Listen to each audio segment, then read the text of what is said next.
Sha-da-da-da-da-da-da. Walking my way downtown, walking by downtown, and I'm walking. Ba-ba-ba-ba-ba-ba.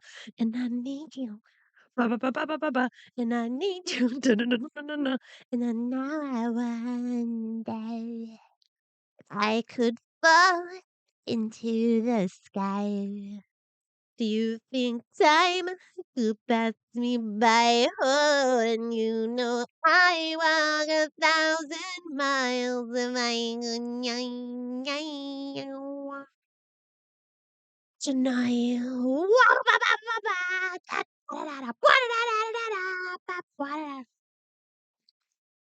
Hey, what's up, you guys? I am. Oh, maybe I should start the show. Welcome to One Topic, where we stick to one topic. My name is Autumn Fisher. I am sans grog today. Normally we record sometime on the weekend before we release the show on Mondays, but I was in Chattanooga starting on Thursday until Sunday, and I was exhausted when I came home, and I did not want to record. And I had told Greg this ahead of time. Anyway, so then I texted him yesterday. I was like, "When are we going to record?" And he was like, "I'm really busy." I was like, "Oh, okay, I'll do something on my own." So that's what I'm doing. And I am going to do a better job than Greg when he's by himself because I am inherently better than Greg. That's not true. Greg is better in many ways. I feel he's very professional and is good about structuring the show and his thoughts in a more linear, organized way where sometimes I go off on little tangents and then have to find the thread back to what I was talking about. So I pluses and minuses. I was sitting on my couch this morning trying to figure out what I'm going to talk about today, and I'm still not totally sure. I It's hard because things are going pretty well. I don't have, something lately that I need to get off my chest. Uh, I feel like I have things that come up, but I process them. I'm processing them in a way that is helpful and moves me forward. And then I am proud of myself for doing something like that. So this is a teensy example, but so I drove to Chattanooga and then obviously back. It was 9 hours and 50 minutes. It was, for some reason, the ride back was a lot easier. The ride there, I was like going insane. I think because there was traffic both ways. So speaking of unprofessional before, I'm going to take a sip of coffee. Delicious. And on the way back, I had to sort of go around some traffic and I went through these small towns in West Virginia. And it was really beautiful and interesting. But on the corner and way down a road, there were all of these protesters for abortion rights. And, you know, it was a bummer to see. Not because I disagree with their sort of points of view or like how they represent themselves. Just a bummer because they had kids out there holding signs, and I felt that I don't know if that's the right way. It's real easy to be black or white when you're a kid. Stealing is wrong. Never ever steal. And then, I stole a loaf of bread for my sister's child was close to death and we were starving. And it's like, "Oh, okay." That makes sense. See, this is what I'm talking about where I'm not as professional, and I haven't had all the coffee yet, so I'm still working on my brain, but it's a lot easier for little kids to think black and white issues, uh, toggle switch of what is right and what is wrong when, there's a lot of subtleties and s issues and things that go into the opinion of whether abortion is right or not. And anyway, so we all know this, right? I mean, I hope everyone, I hope people that are listening know that, you know, if you believe that abortion is wrong, I mean, Godspeed, do your thing, but don't ever have an abortion, and then if don't ever stop anybody from doing that, you know?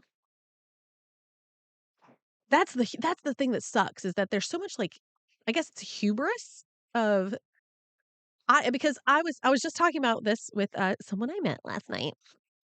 He's really nice. Uh I was telling him that I feel like what I think and the decisions that I make are the best decisions and then I have opinions on what other people should do, but I also don't feel like that matters. Like, you can have a really strong opinion about something, but then also be like, "Well, fuck my opinion, like, who gives a shit? Like, they do whatever they're doing. I'm gonna do whatever I do. Don't let your decisions affect my decisions, because that's just, rude and not a society, you know? And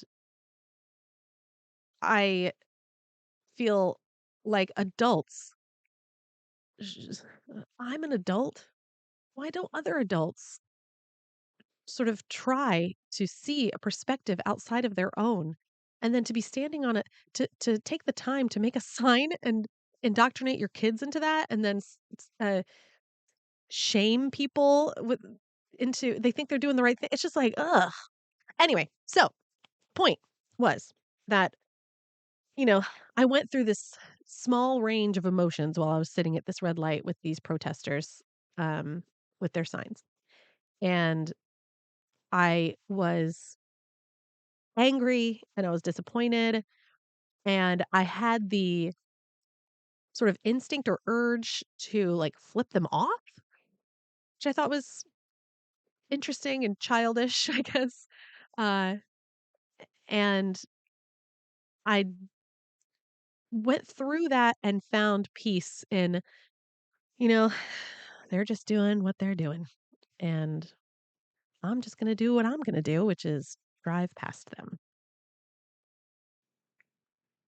and that that kind of thinking and being able to not give in to that base anger and move through it,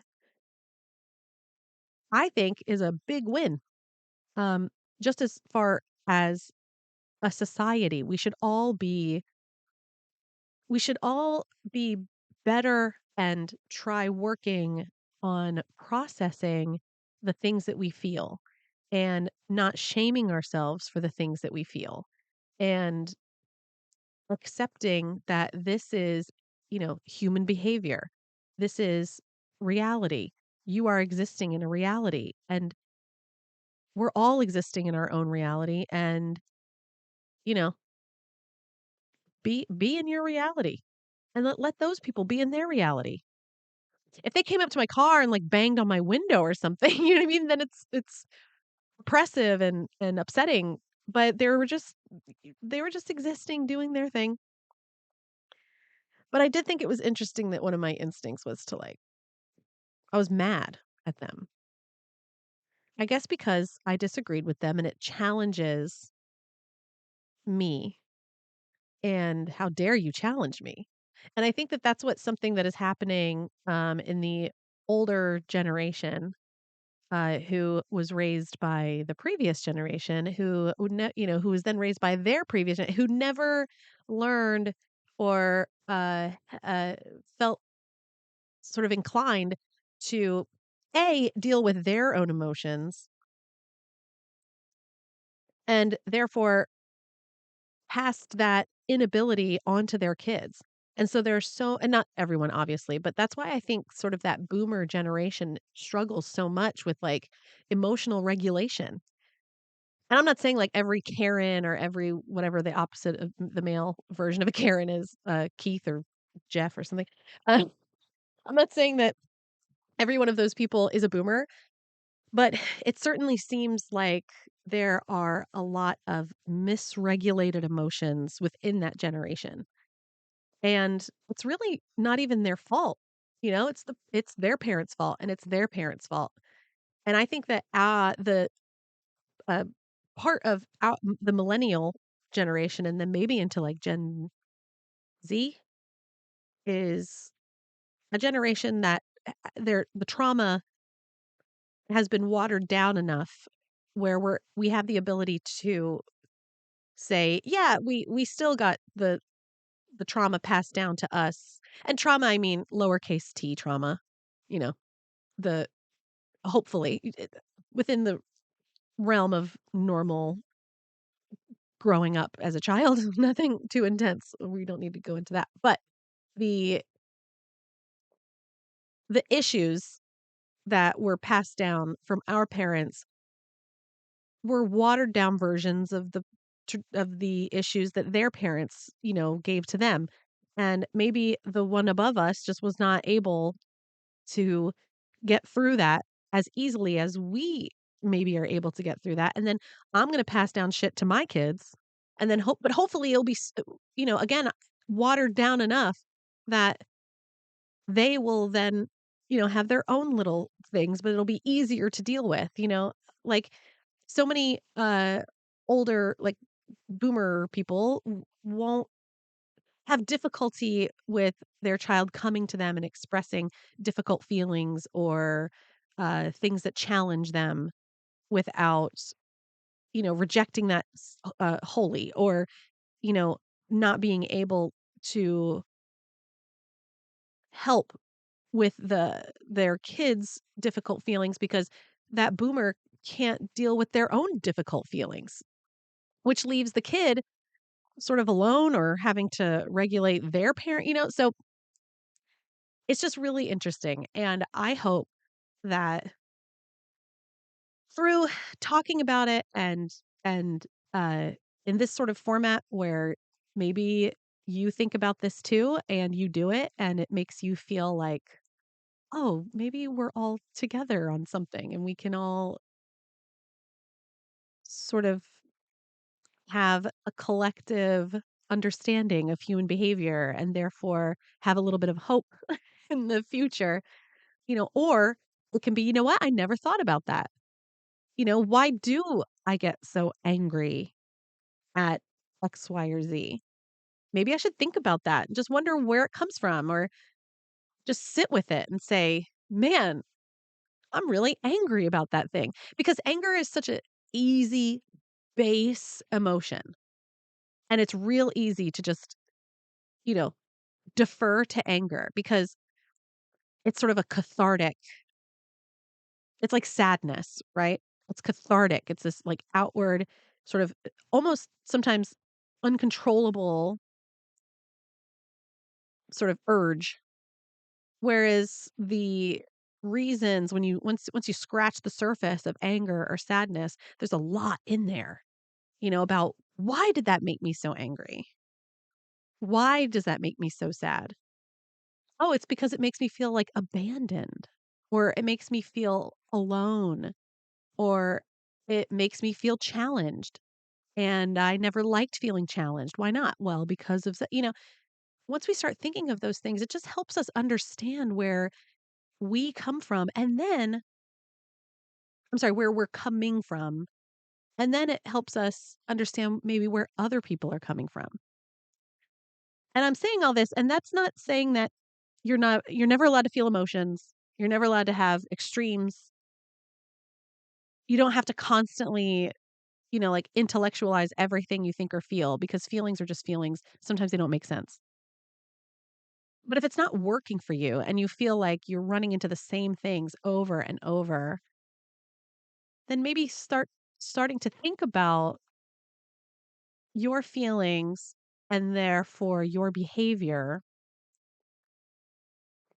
I think is a important step to honestly just happiness. I, with those protesters or whatever, wouldn't have felt it might have been like a release to shout at them or flip them off or something. But I don't know if I would have felt good about it, especially that there were kids there. You know? And it also just solidifies their position of look at where our society has gone. We're killing babies and look at how angry everyone is. And we are, peaceful and trying not to kill people. And so it does solidify. their position. So, yeah, don't give them that and find your own peace. Anyway, woo! I'm real therapy right now. I think because I'm trying to I feel like I'm on a little bit of a precipice of like a shift. I haven't had a relationship in a long time.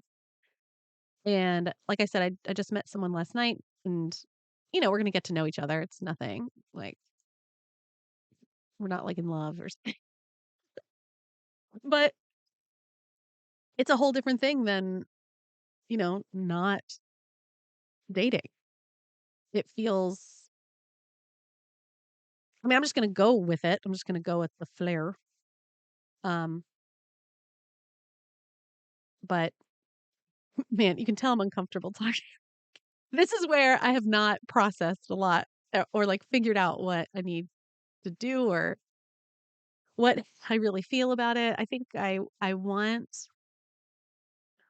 I I what I don't want to do is avoid because it's scary or makes me nervous or gives me some sort of anxiety or just or maybe I feel like I just can't do it. Like I don't want to avoid that because, avoiding it is not healthy. And it's something that I do want, but I just don't want to do it in the same ways that I've done it before, which is